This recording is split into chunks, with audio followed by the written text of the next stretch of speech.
매우 중요합니다. 왜냐하면 내가 어떤 생각을 가지느냐에 따라서 내 삶의 모습이 달라지기 때문이죠. 내가 생각하는 바, 그것이 바로 다른 말로 가치관이라고 이야기할 수 있습니다. 내가 어디에 더 많은 가치를, 어디에 더 값어치를 더 많이 두고 생각하고 살아가는가, 가치관인데 그 가치관을 어디에 두느냐에 따라 우리의 삶은 달라지게 되어져 있습니다. 그러므로 우리 그리스도인들은 이 가치관을 중요하게, 그리고 바른 가치관을 가지고 살아갈 뿐만 아니라 우리의 신앙생활이 그 가치관 위에 서 있어야 합니다. 가치관이 잘못되어지면 그 신앙이 잘못되어지거나, 또 가치관이 잘못되면 그 신앙이 좋아지지 않기 때문입니다. 그래서 본문에서도 그 당시에 성도들이 주님보다는 인간적인 삶의 가치를 더 가지고 있었기 때문에 오히려 복음적인 삶을 살지 못했던 것을 보게 됩니다. 인간적인 그런 삶, 주님보다는 그것을 더 생각하니까 복음에 거하지 못하는, 그래서 더 나아가면 복음을 거스르는 그런 삶을 살게 되었던 것을 보게 되어집니다. 그런가 하면 세상적인 가치관을 가지고 있었기 때문에 세상적인 가치관, 다시 말해 세상이 좋아하고 세상이 또 기뻐하는 그 일을 했었던 것이죠. 그래서 지위나 명예나 물질, 이러한 것들을 탐하고 또 그러한 것들을 자랑거리로 삼는 그런 삶을 살아갔던 것을 보게 되어집니다. 이런 상황 속에서 사도 바울이 오늘 본문을 통해서 우리 그리스도인들이 가져야 되는 가치관이 무엇인가를 가르쳐 주고 있는 것입니다. 오늘 1절 말씀해 보니까 끝으로 나의 형제들아, 그리고 하는 말이 무엇입니까? 주 안에서 기뻐하라. 할렐루야. 주님 안에서 기뻐하라고 말씀하고 있는 것입니다.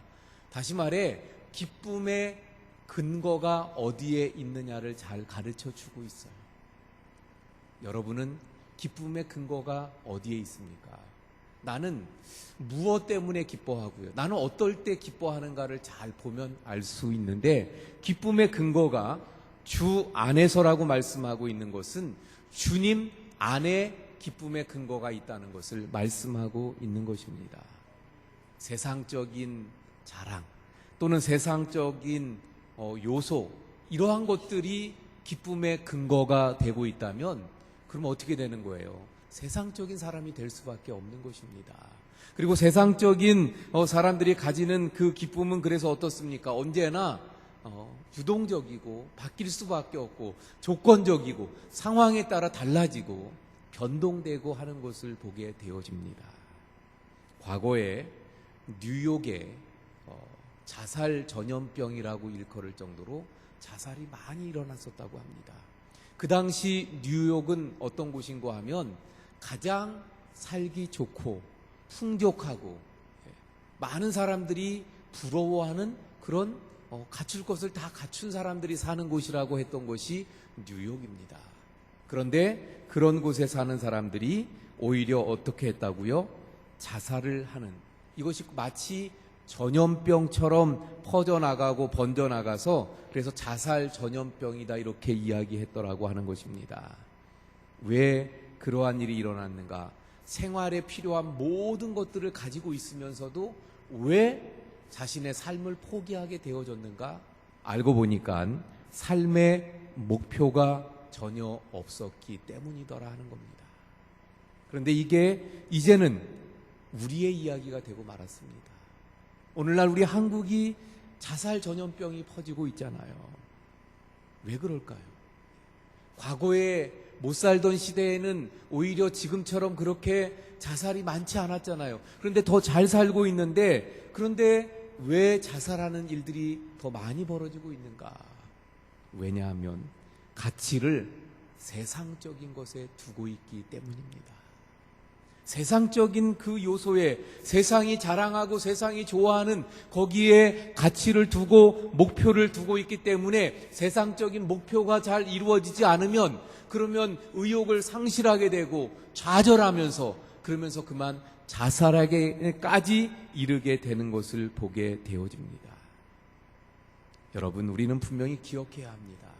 우리 그리스도인이라고 하는 것은 우리 그리스도인들은 그리스도 안에서 생명을 얻은 자들인 줄로 믿습니다.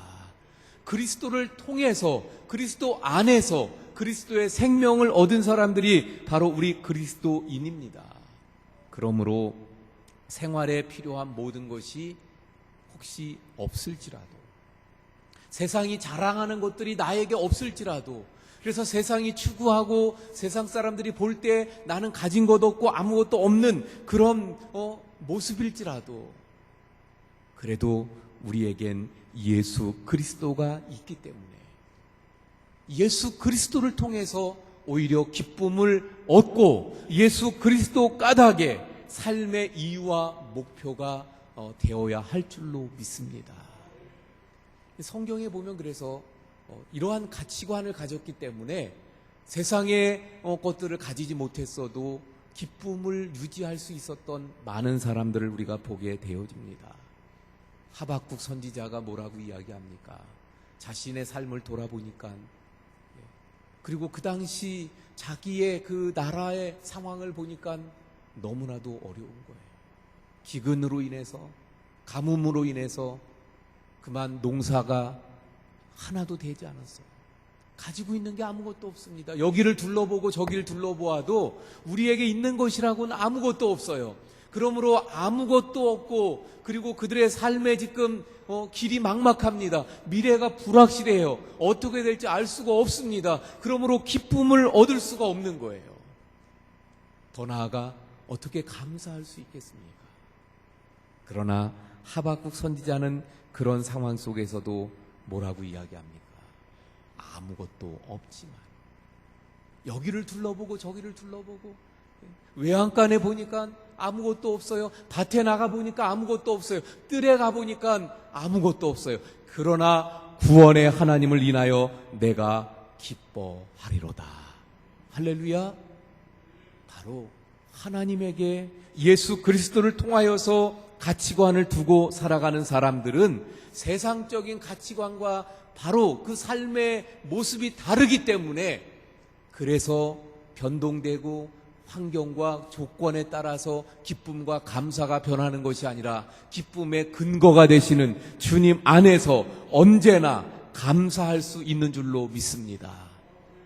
그러므로 이 세상적인 가치관 속에 자살의 전염병이 돈다고 한다면, 우리 그리스도인들은 예수 그리스도 중심의 가치관을 가지고 삶의 기쁨과 의욕의 전염병을 퍼뜨리는 그런 그리스도인들이 되어야 할 줄로 믿습니다. 사도 바울은 그래서 육체적인 자랑을 일삼고 오직 세상적인 그런 가치관을 가지고 사람을 판단하고 있는 그런 성도들에게 본문을 통해서 일침을 놓고 있는 것을 보게 되어집니다. 그 당시에 할례에 대해서 잘못된 생각을 가지고 있었어요. 할례는 무엇입니까? 이스라엘 백성들이 하나님의 백성이라고 하는 표시였어요. 이스라엘 백성들만이 하나님의 백성이라고 하는 표시로 주어진 것이 할례였습니다. 그런데 이제는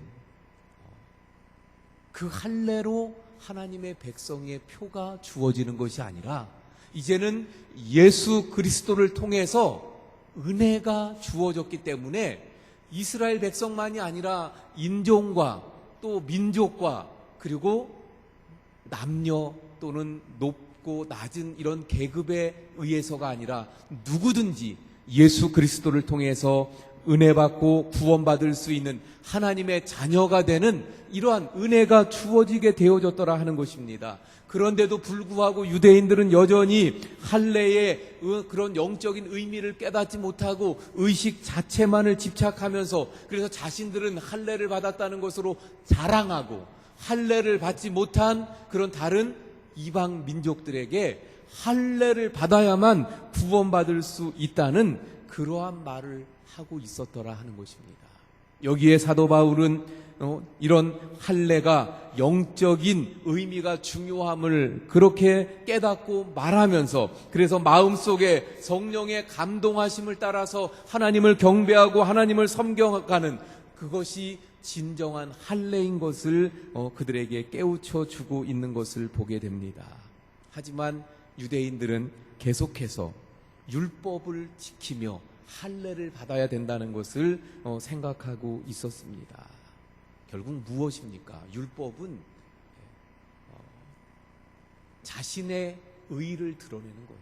율법은 내가 행함으로 구원받을 수 있다는 것이 율법입니다. 그러므로 나라고 하는 가치관을 가지고 있는 거예요. 나를 앞세우는 것입니다. 그러나 은혜는, 십자가는 무엇을 말합니까? 내가 할 수 없음을 말하는 거예요. 내가 아니라 전적인 하나님께서 이루셨음을 고백하는 것이 은혜이고 십자가입니다. 다시 좀 더 이해할 수 있게 말씀드리면, 다윗이 시편 23편에 우리가 잘 아는 대로 그가 고백을 하잖아요. 여호와는 나의 목자시니 내게 부족함이 없으리로다. 사망의 음침한 골짜기로 갈지라도, 또 원수의 목전에서 하나님께서 나를 위하여 상을 베푸신다고 그가 고백하고 있어요. 원수가 지금 그를 쫓아오고 그리고 어려움 가운데 있는데 두려워하지 않습니다. 왜 그래요? 내가 아니라, 나를 의지하는 것이 아니라 하나님이 나를 지켜주실 것을 믿고 있기 때문입니다. 내가 강한 군사를 가지고 있지 않습니다. 나에게 견고한 성읍이 없습니다. 세상적인 가치관으로 볼 때 두려워할 수밖에 없는 거예요. 원수가 쫓아오고 있으면 나는 두려워하고 숨어야 됩니다. 통곡해야 합니다. 그러나 내가 가치가 하나님께 있기 때문에, 내 삶의 가치는 예수 중심이기 때문에 원수의 목전에서도 두려워하지 않는 거예요. 조건이 없지만, 세상적인 기준으로 볼 땐 두려워할 수밖에 없는 상황이지만 하나님을 믿는 믿음 가운데 두려워하지 않는 이 삶을 지금 말씀하고 있는 것입니다. 그러므로 사랑하는 성도 여러분, 우리는 내가 무엇인가를 할 수 있다고 하는 생각을 버리고 오직 하나님 안에서 모든 것을 주님께 우리의 삶을 맡기고 주님 안에서 우리의 삶의 기쁨을 찾고 누리고, 또한 모든 삶의 가치를 주님 앞에 두는 우리의 삶이 되어야 할 줄로 믿습니다. 사도 바울은 오늘 본문을 통해서 그래서 계속 이 할례에 대한 이야기를 하면서, 더 나아가면 이제 4절 5절에 가서 이 말씀을 보면서 잘못 이해하기 쉬운 것, 지금 세상적인 조건들, 세상적인 가치는 버려야 된다 그러면서 사도 바울이 4절 5절에 보면 그가 내세울 수 있는 세상적인 조건들을 막 나열하면서 이야기하고 있는 것을 보게 되어집니다. 특별히 5절에 가서 그가 내세우는 내용이 무엇입니까? 나는 8일 만에 할례를 받았고, 그러니까 할례에 대해서 이야기한다면 나도 정통파로 할례를 다 받았다는 거예요. 이스라엘 족속입니다. 베냐민 지파입니다. 히브리인 중에도 히브리인이고 율법으로는 바리새인 중에 또 바리새인이에요. 세상적인 이 유대인들이 내세우는 것 하나도 뒤질 것이 없는 것이 사도 바울입니다. 사도 바울이 그럼 이런 이야기들을 지금 하고 있는 이유는 무엇일까요? 왜 이런 이야기들을 하고 있을까요? 두 가지 때문이에요. 왜냐하면 지금 세상적인 이런 자랑거리들, 그런 내세우는 육신적인 것들을 다 버리고 오직 하나님의 은혜 가운데 있어야 된다는 것을 강조하고 있다 보니까, 잘못 보면 야, 너는 세상적인 내세울 것이 없으니까 열등감 때문에 이런 내세우는 그 사람들을 열등감의 마음에서 그 사람들을 치고 있는 것이 아니냐, 이렇게 오해할 수 있기 때문에, 나도 세상적인 관점에서 본다면 세상적으로 자랑할 것들이 얼마든지 있지만, 그러나 나는 다 이것을 버렸다. 왜? 나는 세상적인 가치관이 아니라 예수 중심의 가치관으로 살아가기 때문에 이걸 다 버렸다. 열등감 때문이 아니라는 것을 분명히 이해시키기 위해서였더라 하는 것입니다. 또 하나는 이제 이 모든 삶의 과정을 거쳤던 바울이기 때문에 예수 중심의 가치관으로 살아가면서 보니까 세상 자랑거리였던 것들, 세상적인 가치관을 가지고 자랑거리로 높였던 모든 것들이 사실은 은혜 안에 들어가는 데 있어서는 이것이 오히려 걸림이 되고 해가 되더라는 것을 그가 깨달았기 때문입니다. 여러분, 다시 말씀드립니다. 우리가 하나님의 은혜를 누리고 바른 신앙으로요, 진정한 그 하나님 기뻐하시는 믿음의 삶을 살아가는 데 있어서는 세상적인 자랑거리로 여기는 것들, 그것을 붙잡고 있으면, 그것을 가치를 거기에 두고 나도 똑같은 가치관으로 그거 자랑하면서 그거 붙들고 살아가면 하나님의 은혜의 자리에 들어가기가 어렵더라는 거예요. 방해가 되는 거예요. 그러므로 여러분, 이 시간 조용히 내 자신을 한번 살펴보시기 바랍니다.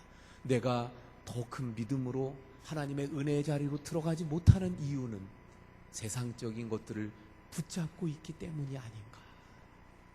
사도 바울은 이런 가치관이 완전히 바뀌어버린 사람이에요. 누구 때문에? 바로 예수님 때문에 그의 가치관이 완전히 바뀌어졌습니다. 과거에 유익하다고 생각했던 것들이 이제는 하나님으로부터 얻을 수 있는 의의 길을 막음으로 손해가 된다는, 해가 된다는 것을, 자신을 망하게 하고 있다는 것을 깨닫게 되어졌습니다. 그래서 그 모든 것을 해로 여기고 배설물처럼 여기며 다 버리게 되어졌어요. 바울은 예수님을 만난 후에 가치관이, 그리고 삶이 완전하게 바뀌어졌습니다. 그의 가치관을 이제는 예수 중심으로 결정했어요. 그리고 나서는 그 가치관을 가지고 살아갔기 때문에 그의 삶이 완전히 바뀌었던 거예요. 그리고는 한 번도 자신의 결단이 흔들린 적 없이 그렇게 살아갔던 사도 바울의 모습을 보게 되어집니다. 그렇다면 여러분, 과연 나는 어떻습니까? 주님을 만났다고 하지만 내 가치관이, 정말 내 신앙이 흔들림 없이 오직 주님만 바라보면서, 오직 나는 주님께만 기쁨의 근거가 있다고 생각하며, 그래서 세상적인 그 모든 것들을 바라보지 않고 흔들림 없이 살아가고 있습니까? 정말 나는 예수님을 만난 후로 변화된 삶을 살아가고 있습니까? 그래서 예수님을 만난 후에 내가 변화된 것이 이런 것들이 나는 달라지고 변화됐다고 분명하게 말할 수 있는 것들이 과연 있느냐 하는 것입니다. 만약에 아직도 예수님을 만나기 전에 그런 육체적인, 세상적인 기준을 두고 가치관을 가지고 살아가고 있다고 한다면 이 시간 우리 결단할 수 있길 바랍니다. 예수님 중심의 가치관으로 살아갈 수 있기를 바랍니다. 사도 바울이 살아갔던 것처럼 예수님 중심의 가치관으로 우리의 삶을 완전하게 바꾸고 변화하는 우리 성도님들이 될 수 있기를 바랍니다. 사도 바울은 예수님을 만난 후에 그 가치관이 완전히 바뀌었기 때문에, 그래서 세상의 모든 것들은 다 해로 여기고 오직 예수 그리스도를 아는 지식을 가장 고상하게 여긴다고 고백하고 있습니다. 다시 말하면 무슨 말이에요? 이 세상의 모든 것들은 이제는 다 무익하다는 거예요. 오직 예수님을 아는 것만이 나에게 소중하다는 거예요. 예수님과 살아가는 그것이 내 삶의 유일한 기쁨이고 내 삶의 목표라고 말하고 있는 것입니다. 그러다 보니까 사도 바울은 예수님을 만난 후에 오직 그 예수님을 위해서 어떻게 살아갑니까? 고난도 마다하지 않고, 어려움도 핍박도 마다하지 않고, 아니 죽음도 마다하지 아니하고 복음을 위해 헌신하며 살아가는 그의 모습이 되었던 것을 보게 됩니다. 왜 그렇습니까? 그의 가치관이 세상적인 육신적인 가치관이 아니라 바로 예수님께 맞추어진 예수님 중심의 가치관을 가지고 살아갔기 때문인 줄로 믿습니다. 여러분, 하나님은 오늘 우리에게 이런 가치관이 있기를 기대하고 있습니다. 이제 과거에 성경 안에서 사도 바울이 그런 가치관을 가지고 하나님께 영광을 돌렸다면 이제 오늘은 바로 우리가 예수님 중심의 이런 가치관을 가지고 하나님께 영광 돌리고 어떤 고난도 마다하지 아니하고 그 길이 고난일지라도 주님을 위해서 주님 중심의 가치관을 가지고 주님과 함께 살아가는, 세상 등지고 오직 주님의 십자가를 내가 지고 주님을 위해서 살아가는 이런 삶을 살아가길 하나님께서는 우리에게 기대하고 계시더라 하는 것입니다. 여러분, 우리 그러므로 예수님 중심의 가치관을 가지고 하나님이 기대하시는 그 기대에 우리 부응하면서 우리 나에게 주어진 고난의 길일지라도 주님 위해서 걸어가는 삶이 될 수 있길 바랍니다. 예. 물론 우리가 살아가는 길이 그래서 막 죽음의 길이고 그냥 억지로 가야 되는 그런 길이 아니에요. 예. 분명히 오늘 말씀합니다. 예. 우리에게 이런 고난, 십자가와 같은 고난의 길에 동참하게 되면 부활의 영광이 우리에게 주어지더라 하는 것입니다. 그런데 많은 분들이 신앙생활 하면서도 고난의 십자가는 지려고 하지 않고 영광의 부활의 축복만을 바라보는 데 문제가 있더라는 거죠. 이건 그러다 보니까 세상적인 가치관과 똑같이 가는 거예요. 여러분, 우리 예수 중심의 가치관을 가지고 십자가의 고난에 동참하게 될 때 부활의 영광의 축복을 하나님이 우리에게 허락해 주실 줄로 믿습니다. 그러므로 부활의 능력을 체험하기 위해서는 먼저 그리스도의 고난에 동참해야 하는 것입니다. 여러분, 그러므로 예수님 중심의 가치관, 이것이 바로 나를 바르게 살리고 바르게 살아가고 바른 그리스도인이 되는 길인 줄로 믿습니다.